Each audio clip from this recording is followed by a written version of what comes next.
I'll tell you what you're.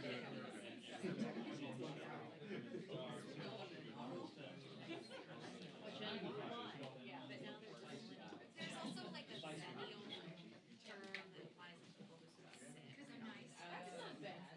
Not that bad. Zennial, part of it is like Gen X is so non-freaking baby boomers. You're fine. I'm trying to decide. Greatest generation, even if you want to go with that. World War II. But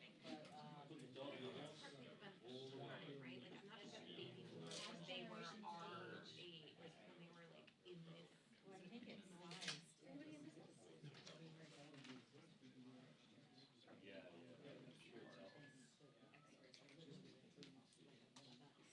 Casey, how are you doing? I'm okay. How are you? I'm okay. You're over there. Yeah. You just gotta come on the mic. I was like a generation. No, I'm not. I've given it. Yeah. Very different. I did that yesterday. Actually, I went to Senate vote. I just like 10 minutes ago. You know, whereas like when you get some things, like I'm not sure that it's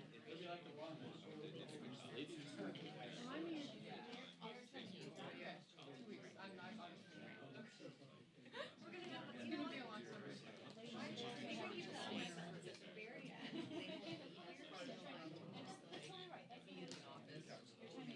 Nothing has occurred until it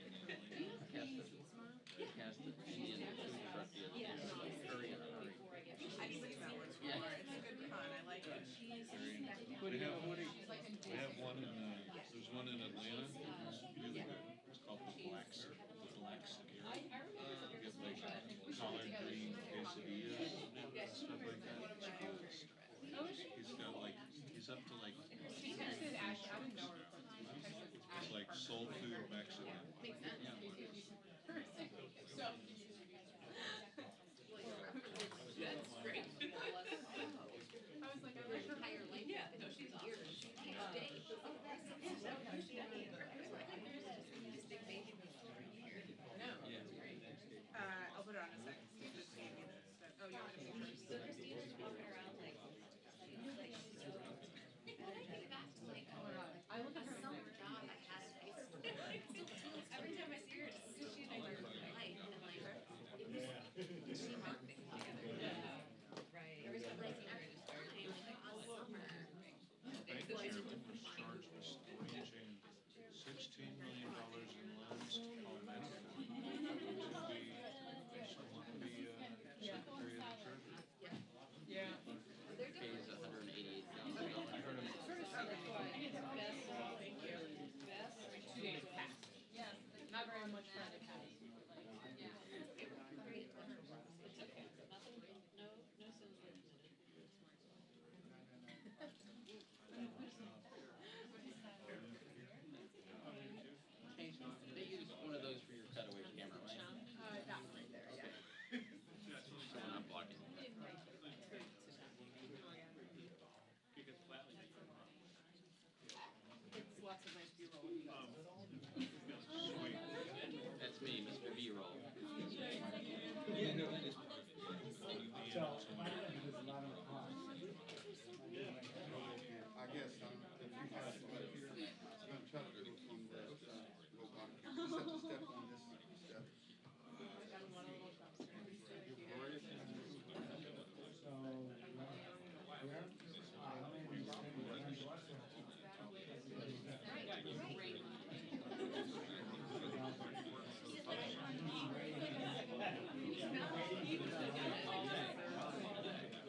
Kelly probably. But she's gonna stand here. She's gonna go there. Off of the camera back there. Okay, cool. You guys have the Yeah, yeah, I just wanted to make sure no one was coming off of this camera, but I'll check. No. Come on. Come on. Come on now. Do you have a hit out of this? Is it gonna be off of the head on or? Okay, no, that's good. Cool, thank you. Yes, yeah.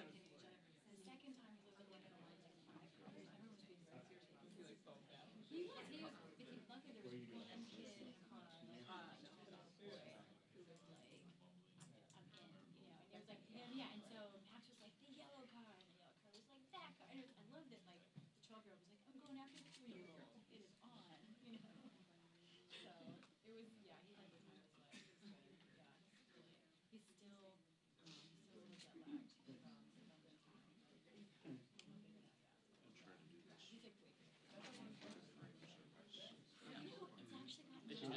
They should give us, you know, when I first came to Washington, we shot 20 exposure rolls in Friday. Yeah, there was, because we used to develop, we didn't wind them on reels, we had deep tanks. And we just hang the whole thing in there. And, no, not that long. You're forbidden to shoot more than 2 rolls of 20 on any job unless it was the president.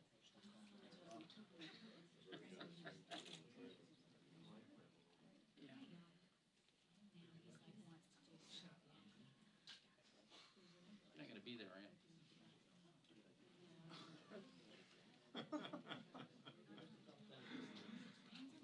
On camera, dude. Please, why don't you come this way with me? Good, I know that. You know how many of these have covered? Millions.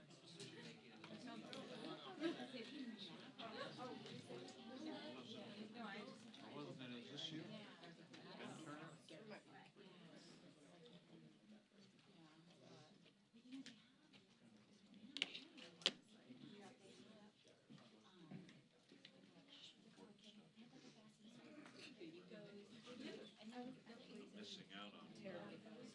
Missing out on Wilbur Ross. It's tough. Wilbur Ross in a general aviation hangar at National Airport. It's good.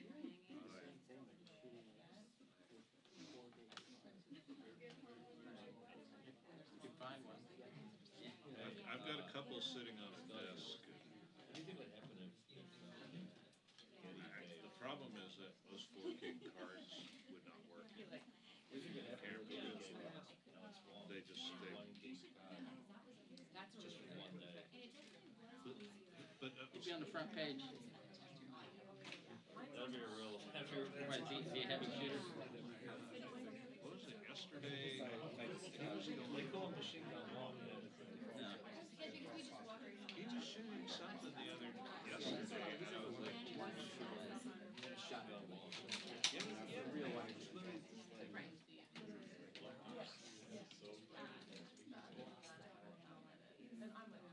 I shoot heavy sometimes, but usually what I'm doing is I'm waiting. When I see what I think is the moment, then I'll let it rip. You know, I'm not a single framer.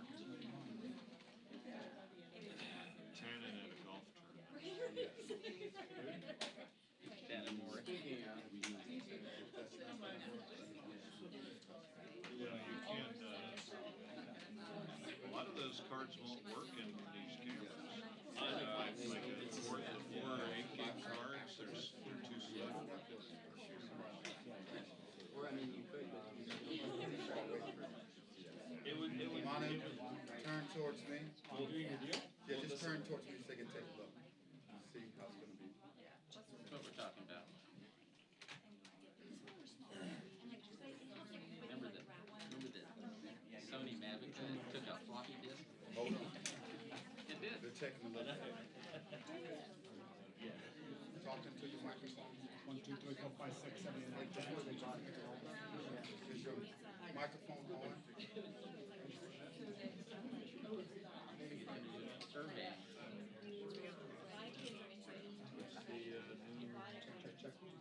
You guys have it now? 7, 10. 6, 7 and 10. For maybe 10. So you okay with federal income cuts? So I'm doing it this way. Yeah, no, But I mean, it's not as heavy as that. I just do it until. Yeah, I've seen that.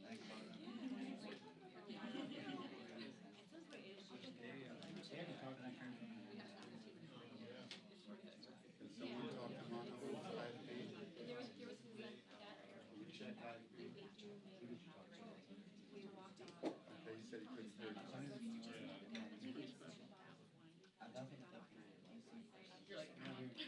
Monica's not hearing either. yeah, but not. He's not hearing. This is dialed in, right? Yeah. I'm dialing it here. It's not, yeah. Cap set. Then just use your phone. Dial it on the phone. Just use your phone.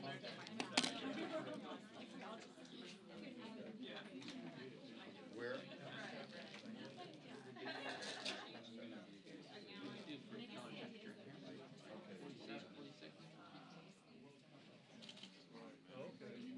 46, 46.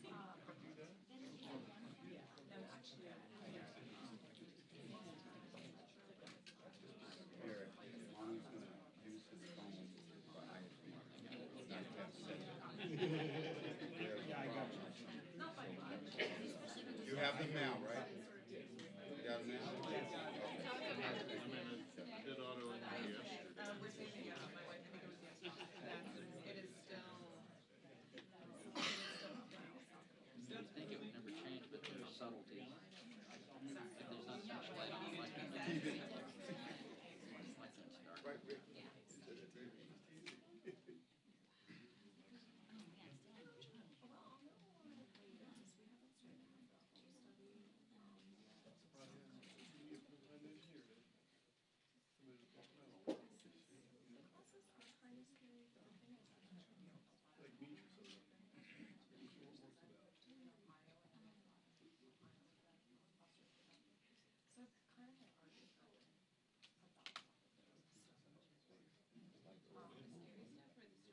Yeah, that's right. She's still tamping down calls for impeachment. She's saying the president essentially was goading them into impeachment. She's been saying that for some time. And what she said this morning, according to the person in the room, is that make no mistake, he wants to be impeached. She also called his actions villainous to the Constitution of the United States. She's made the case internally that their strategy that they're employing right now is working, pointing to the court victory, 2 court victories this week that could lead 2 different House committees to get information related to the president's and the Trump organization's finances, saying that is the route to go on. And they're still pursuing a plan to hold individuals in contempt. I'm told in this meeting this morning, Jerry Nadler, the House Judiciary Chairman, laid out a plan to expedite holding people in contempt. What they would essentially do is authorize the committees to vote to hold individuals in contempt, to avoid the full House having to vote on individuals. This could, according to one Democratic member, free up the floor so there would not be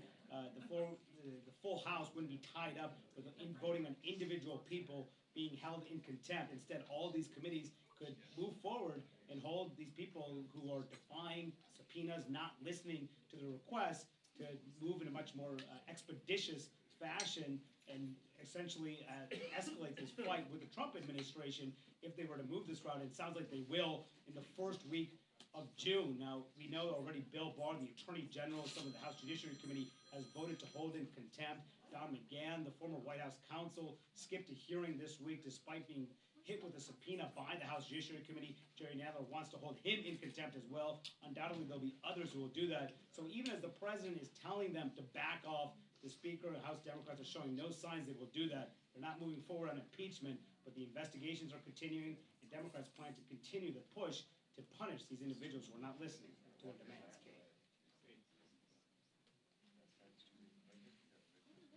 Well, we're getting to that point now.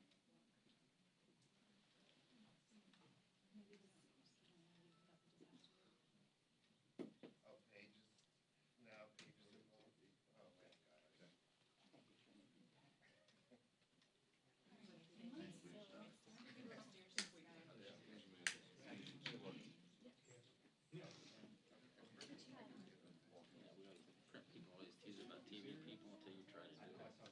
What's the what? Definitely a skill. No. Some leadership. Sprint people always have Or to, false arrogance. or to give, well, some members will use it as to kind of how it's interpreted. To build Stare into real a bright estate. light from the camera. And leadership, sometimes that's scored as a leadership role, sometimes it's not. Or you might just need a little more time to have everybody on the floor to talk. Or that's just pulled in by leadership. Yeah, they just, you came along with Yeah. That's 49 Democrats voting no. You see, that's exactly. every once in a while, I That's just there. It's not forget a about it, protest. and It's I'm a. carrying it along my side, and It's a. suddenly you think it really I don't wrench it vote out for of there. Pelosi all the time, so Anthony would be easy. Yeah. I don't vote for me all the time.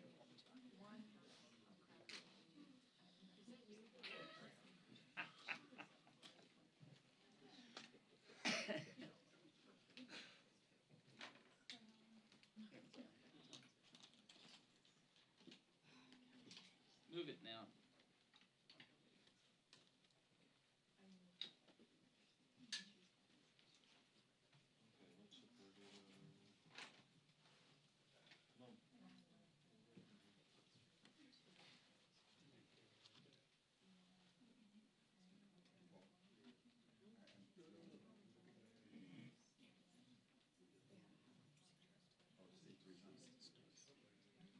Resources. In the House, it's definitely on the July side, because I know for a fact that the second is a front.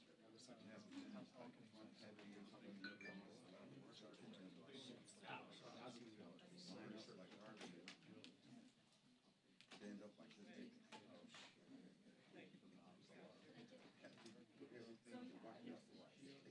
If we put one together, it's like that.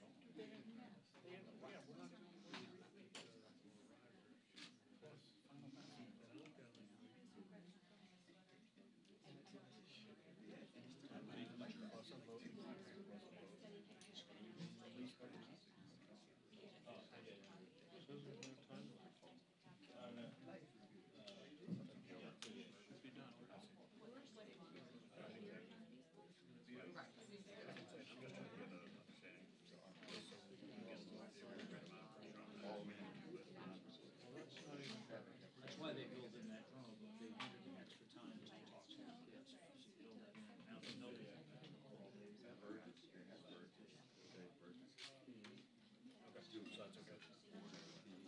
Okay.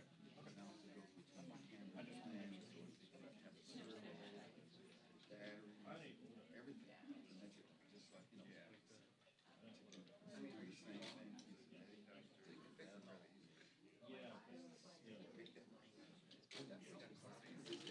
It's like 5 pounds. What is the,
Vocabulary.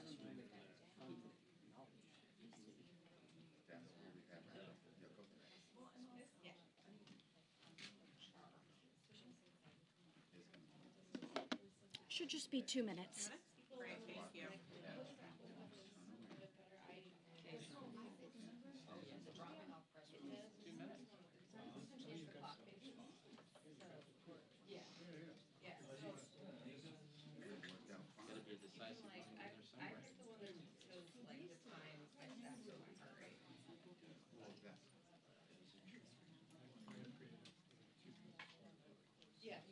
swim with this one. No, no, the problem is that Ryan, it's too cold in here. That's why we like it when people sit. People go, we won't hang out. Wait a second, who signed me on there? Oh,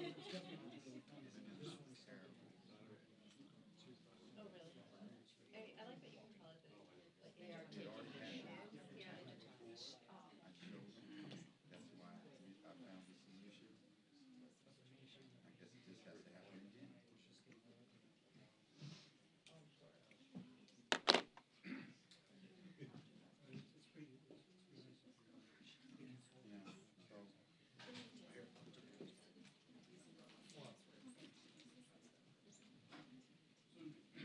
Yeah, so. Yeah, right? Right there, that's it.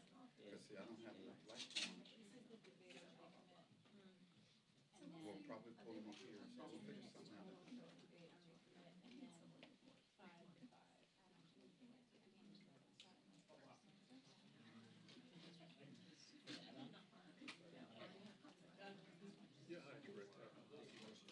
We'll wait till the time comes. I may have to pull you all the way up here, but we'll wait and see. Okay, I'm fine, that's better. Because I need you to have light. Okay, thanks. Let's stick with the,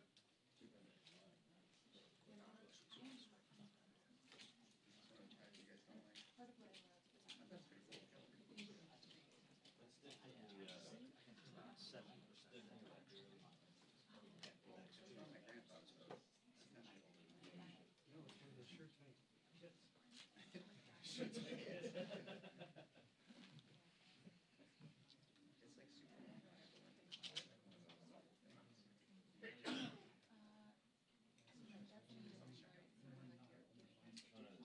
All right, on the set. It's super long, so you have like double. Roll sound.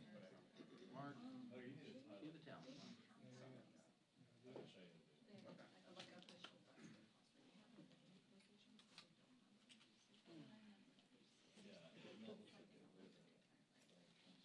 I'm willing to give her another 2 minutes. Well, we've been-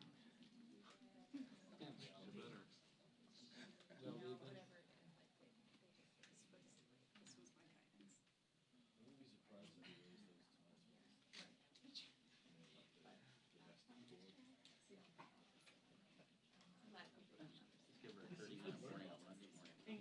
But it'll be good for the whole week. They want us for 2 minutes, I believe. So I waited about 2 minutes after that.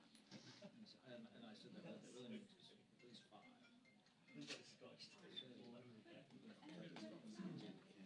She's been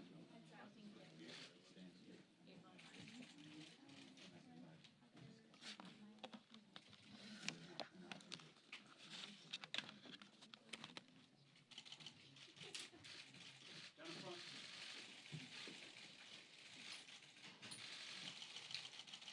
Good morning. Sorry for the delay. We had a little took a little longer on the floor than I had anticipated, but the floor rules. As we go into Memorial Day weekend, which is such a beautiful time for us to remember, respect, and honor, we honor the service and sacrifice of our heroes in uniform and reaffirm our sacred duty to never forget those who made the ultimate sacrifice for our country. The service of our veterans reminds us of our mission to build a future worthy of their sacrifice. And we do so honoring the oath we take to support and defend the Constitution and to protect the American people.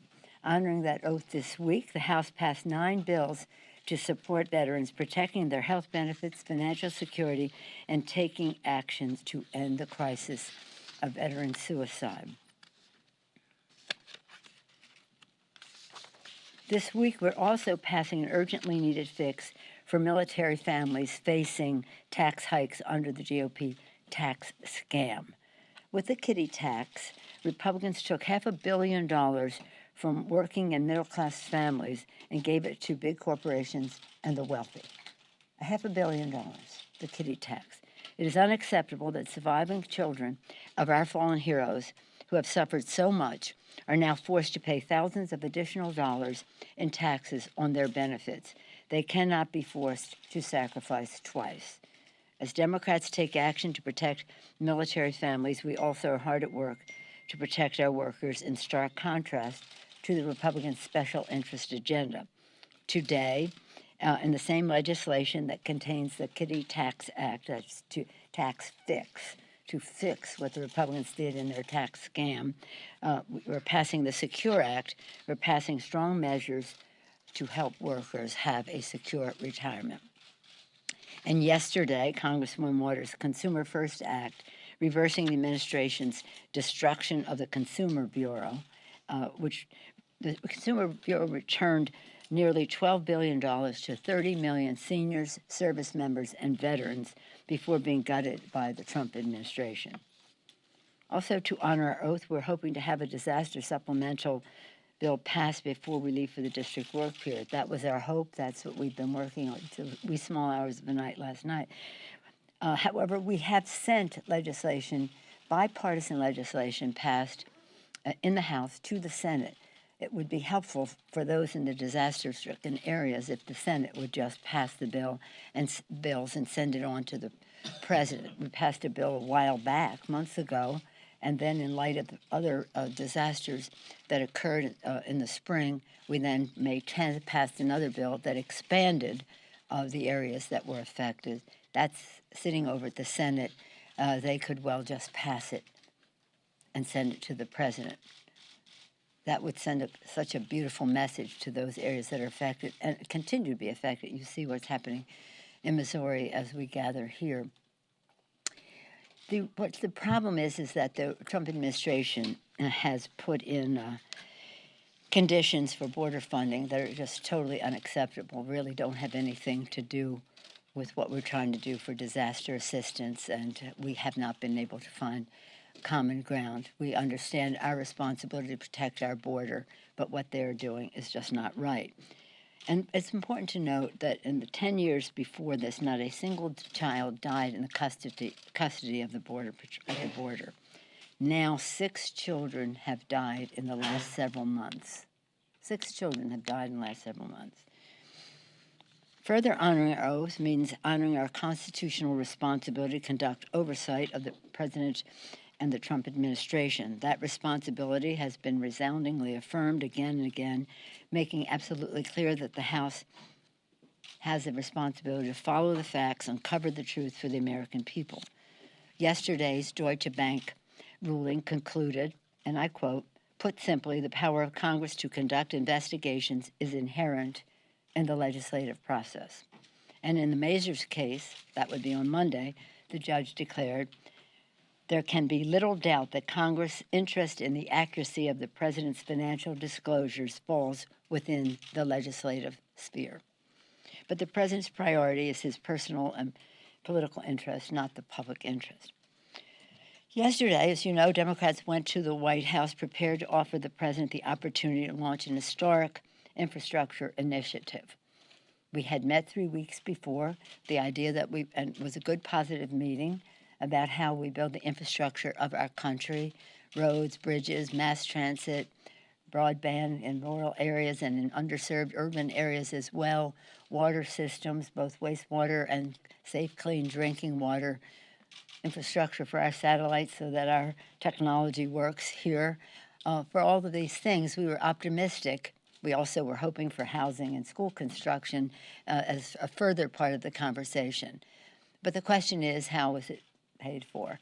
And the president was going to, the plan was, as we agreed at the meeting 3 weeks ago, the president was to present his proposals at yesterday's meeting. Well, he started sending signals that he might not be ready or interested. The night before, he sent us a letter to Chuck Schumer and to me saying that he doesn't want to do infrastructure until we do the U.S., Mexico, Canada. If that's not the accurate character, some people call it after NAFTA, some call it NAFTA 2.0, but anyway, that trade agreement, and that was a strange juxtaposition. But nonetheless, the next day, you know what happened. I think what happened, he says it's because of cover-up, and I know that strikes a chord with him, and he's afraid of cover-up, but afraid of being accused of cover-up. But I really think that what he knew the one court decision was getting into territory that he did not want touched, and they did not allow the Mueller investigation to go into the president's personal finances. So Mazur was a setback for him, and then he must have known the Deutsche Bank decision would be consistent, but in any event, to inoculate against its presentation, he pulled a stunt. Now, I truly believe that the president has a bag of tricks, and the White House has a bag of tricks that they save for certain occasions. They don't necessarily apply to the occasion, but they're a distraction, which is his master of distraction. We will all agree on that. That's something he does well, to distract from problems that he has. He tries to change the subject. And while he tried to say it's because I said cover-up, we've been saying cover-up for a while. And our 9 o'clock meeting was a meeting we have anyway, so it had nothing to do with him. But I think what really got to him was these court cases and the fact that the House Democratic Caucus is not on a path to impeachment, and that's where he wants us to be. And when he saw that that was not happening, that, again, with the cover-up, which he understands is true, just struck a chord. So it was really sad because, as I said to some of you yesterday, Thomas Jefferson, one of our third president, had the first infrastructure initiative. He tasked Gallatin, who was his Secretary of the Treasury, and I said that to the Secretary of the Treasury yesterday after the president left the room, that he tasked his Secretary of the Treasury to put together a big infrastructure plan to follow the Lewis and Clark expedition, the Louisiana Purchase, to build into the infrastructure of America, Cumberland Road, Erie Canal, things like that. That's so important to our country in terms of commerce and mobility and the rest. And then 100 years later, Teddy Roosevelt, he initiated his infrastructure plan, which was green, the establishment of the National Park Service. Later in the century, President Eisenhower put forth the Interstate Highway proposal. It was very bipartisan. The leader in the Senate was Lyndon Johnson, in the House, Sam Rayburn, and the President of the United States, a Republican, President Eisenhower, working together to pass that for the good of the country. And its purpose under President Eisenhower was that it would unify America. It was a defense issue. So what we're talking about now, infrastructure, the president says I word. I thought he was talking about infrastructure, roads, bridges, mass transit. I said some of these things already. I thought we could give him the opportunity to make a historic contribution to the safety, because it's a safety measure. It's about commerce, it's about safety, it's about mobility, product to market, and the rest. It's about clean air, clean water. It's about a better future for our country, much needed, trillions of dollars in deficit in terms of low or no maintenance that we haven't afforded. It's never been partisan. We don't want it to be partisan now. But I can only think that he wasn't up to the task of figuring out the difficult choices of how to cover the cost of what the important infrastructure legislation that we had talked about 3 weeks before. But the president, again, stormed out. I think, first pound the table, walk out the door. What? Next time, have the TV cameras in there while I have my say. That didn't work for him either. And now this time, another temper tantrum. Again, I pray for the President of the United States. I wish that his family or his administration or his staff would have an intervention for the good of the country. Yes, ma'am. Madam Speaker, would you be prepared to change your rhetoric, given the political landscape, your understanding of the president's temperament? Your prayer comments almost suggest you're concerned about his well-being. I am. And the well-being of the United States of America.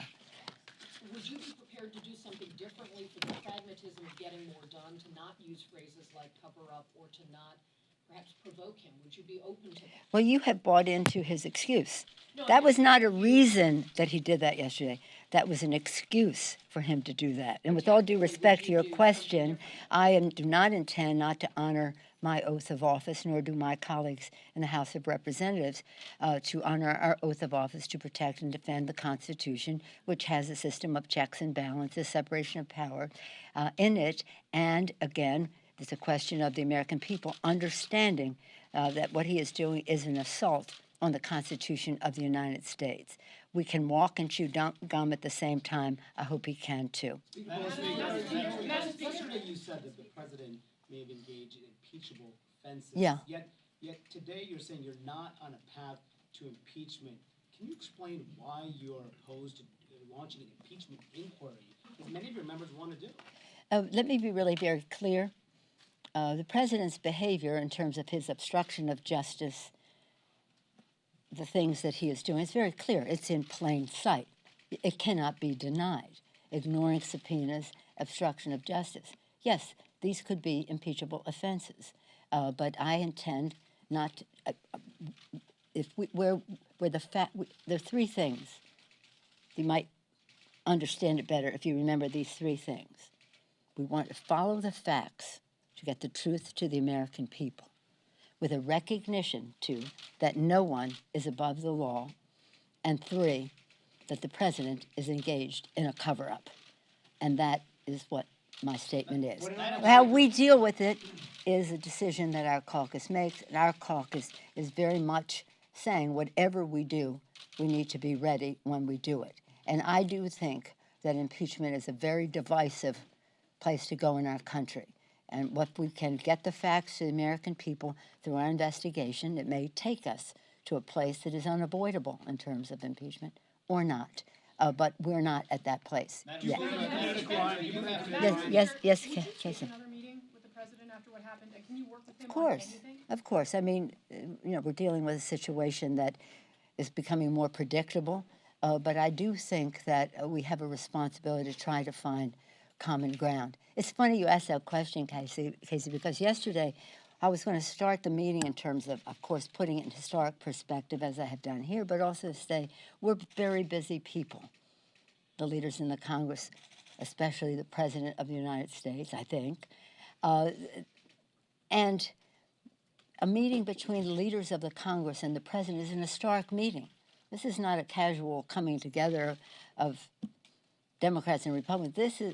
This is an historic meeting. It's the leadership of the legislative branch, the first branch of government, and the President of the United States. So let's make it count for something. Let's really make it count for something. By dint of preparation, by dint of respect for each other's views, understanding that we'll have to yield on points to get results for the American people.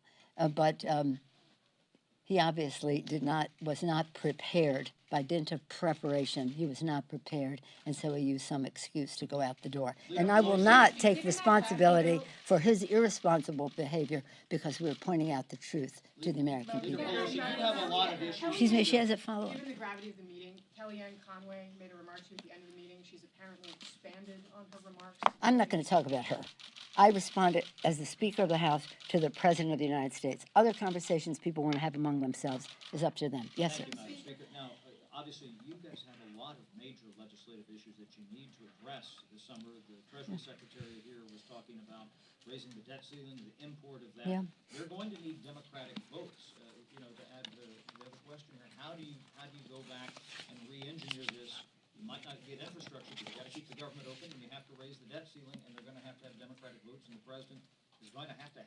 Why don't you go ask that question of the President of the United States?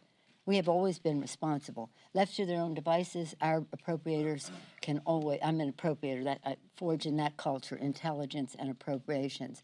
And in those days, they were not really partisan arenas. So frankly, on disaster assistance, we could have gotten there left to their own devices of the appropriators until the White House intervened. So we will have to pass the appropriations bills, and we will, and hopefully we will do them in a very timely fashion. The debt ceiling will have to be lifted, and that's a matter of this conversation that we're having on the debt ceiling. We're not saying, as the president said, if you don't stop investigating me, if you don't stop honoring your oath of office, I can't work with you. That's basically what he's saying. Maybe he wants to take a leave of absence. I don't know. But on the other hand, we understand what our responsibilities are. We're fully prepared to go forward. It really will be up to them to have some level of cooperation. Do you think this puts you in a better position to ask for more, though, because of the blow-up yesterday? What we want to do what we have to do that is right for the American people, respectful of all the equities that have to be weighed. I only have one more because we have to go back to the floor. You said in private, you suggested it today, that the president wants to, on some level, Of to be course, impeached. I told you that. Can you explain that a bit, and can you also explain the comment you made about his staff doing an intervention? Okay, the what intervention? You made a comment that you thought his staff might want to do. I thought you said statutory intervention. That would be good. Article 25. Troublemaker. That's a good idea. I'm glad you suggested it. I'll take it up with my caucus. Not that they haven't been thinking about it, but your support will be important to them. What was the oh, yes. Oh, there's no question. The White House is just crying out for impeachment. That's why he flipped yesterday, because he was hoping, because he was, somehow or other, you all have a story that isn't real. I mean, you want to believe that there's all this unease in our caucus. That simply isn't the truth. We have respect for the diversity of opinion in our caucus, and I say to the caucus, our diversity is our strength. Our unity is our power, and we have unity in our caucus. And so when he saw that, see, he's saying, oh, you called that meeting at 9 o'clock? No, we have the meeting, Mr. President. It's not about you, but it is about whatever is current at that time. And so somehow or other, you keep perpetuating this story. I don't know why, because it isn't factual, but nonetheless, that was what disappointed him, because he didn't see this rush to impeachment coming out of our caucus in our 9 o'clock meeting, which he thought was called specifically for him. And then that's up to his family and his cabinet and his staff in the White House. This is not behavior that is rises to the dignity of the office of President of the United States. But having said that, as I said, I actually ardently pray for the president, because we need, I don't know, sometimes when we're talking to him, he agrees. And then I said one time, who's in charge here? Because you agree, and then all of a sudden something changes. What goes on there? Who's in charge? And he says he's in charge, and I suspect that he may be.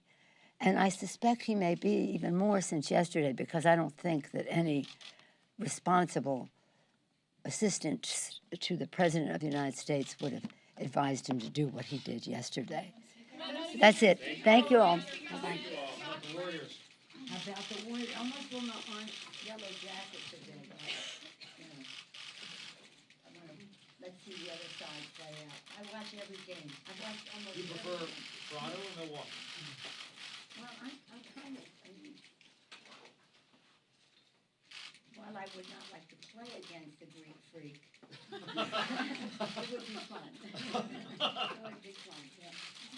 Thank you.